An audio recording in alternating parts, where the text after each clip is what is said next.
Hey guys, welcome back, where I've got another video for you at Sardinia using the Greening Auto Company Maverick, the GAC Maverick, which we got in the latest update on Gran Turismo 7.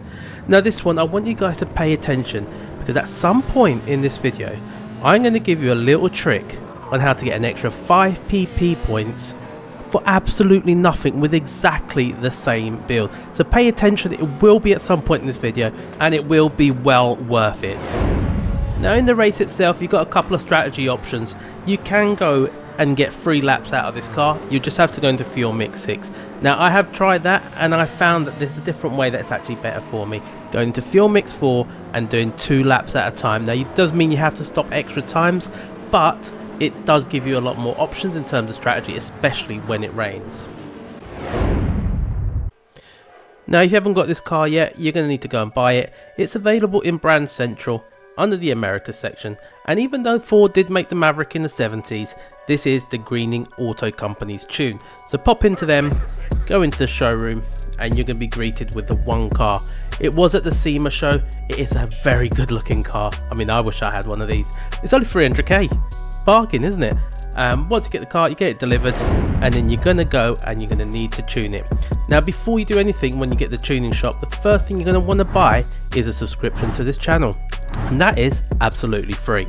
But then once you've done that, you're going to get the ballast, and then you're going to go up a little bit and get the power restrictor. 2 things that you need, and then what you're going to need to do, pop over into racing, and because the car isn't so great at stock, in stock form at stopping, you need to get the racing brake pads and the racing brake kit. You can choose the slotted or the drilled. I just prefer the slotted. And then get the racing silencer just to make it sound that little bit better and just give you a little bit extra PP. Once you've done that, the tyres we're going to need is the racing hards, and you're also going to need the intermediates at the very least. If you want, get the wet weather tyres. I've never really experienced the need for wet weather tyres at Le Mans, so just do it as you please. And once you've done that, we're going to tune the car. Now once we go in, this is your stock tune. The first thing you need to do is change it to racing hard tyres, and that's what we're going to work the build off from. And then we're going to work on the performance adjustment. So in terms of the ballast, we're going to add 90 kilograms. And then because the car is a front engine, I want to add a little bit extra balance towards the rear just to give a bit more stability. So we've added 41 to the rear. And then with the power, we just need to restrict it down to 90. That's going to give us a PP of 699.95. And remember, at some point I'm going to show you how to get those extra 5 PP to take it up to bang on 700. And once we've done that, we're ready to go into the race. And you're going to find this as usual in the Europe section.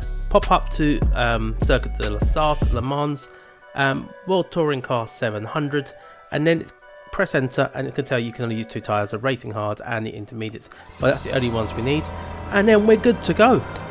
As you can see here, the first thing I've done is change it to Fuel Mix 4.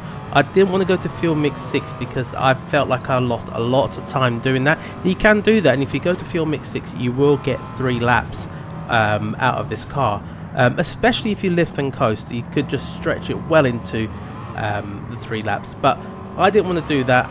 I felt that I could go 2 laps stop, 2 laps stop, do a 2-stop strategy, and only because you never know when the rain is going to come at this race.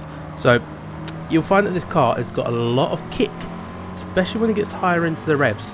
So as you can see here, getting late into 2nd gear, that car just flies. But you also got to be careful with the AI, because they're not very clever in this game at times. But even though I'd left a lot of space, they still came into me. But look at this. This is the best part of this race, is the opening lap, flying through and weaving in and out of traffic. We're going to zoom it forward because I don't want to bore you with a very long straight. And you've got to be careful in this section, because track limits are a thing.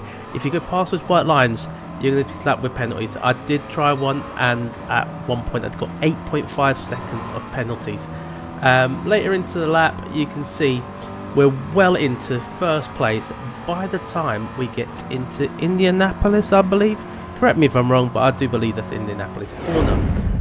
Later into the race, end of lap 2, you can see we are running out of fuel. We've got 0.3 laps of fuel left, and I'm going to look at the radar, and there's no rain on that radar.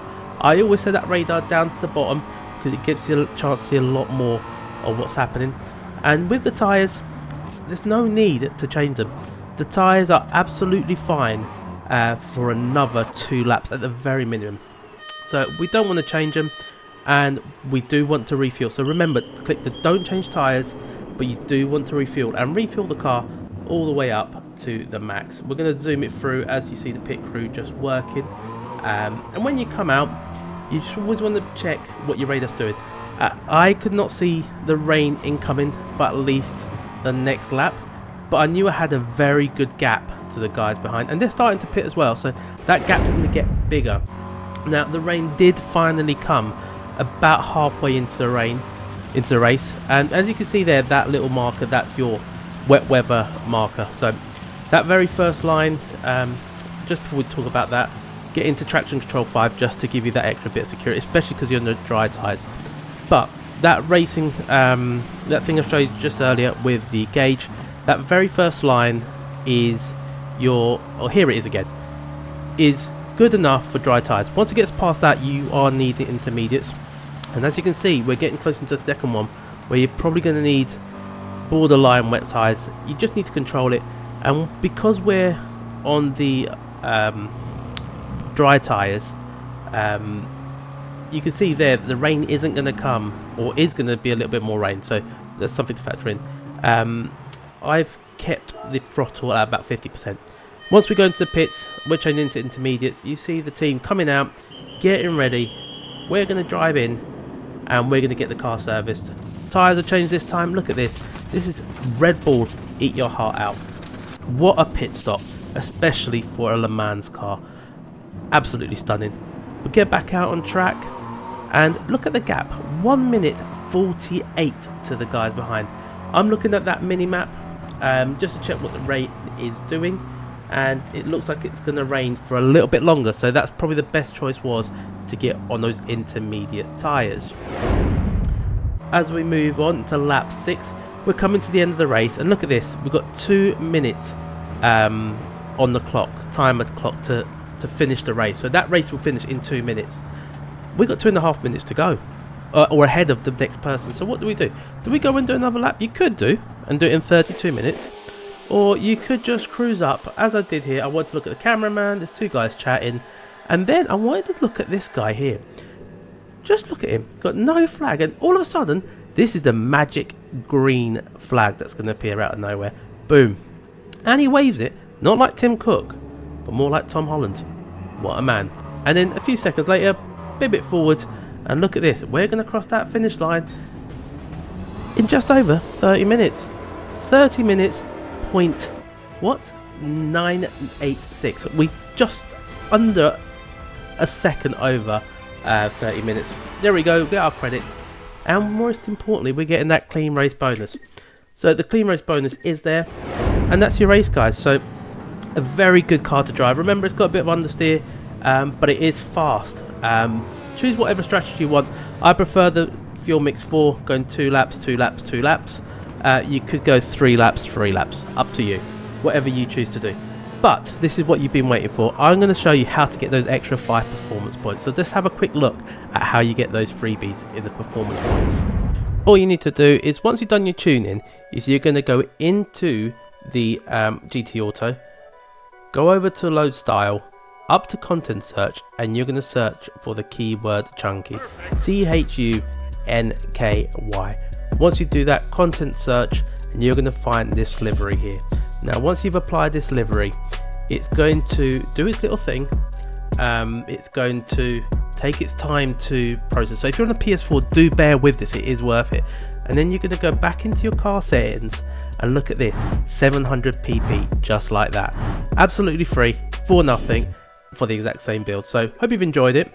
Thank you for coming back. Remember, hit the like button, drop me a comment and tell me what you think of this build, and also do consider subscribing to the channel, and I'll see you on the next one.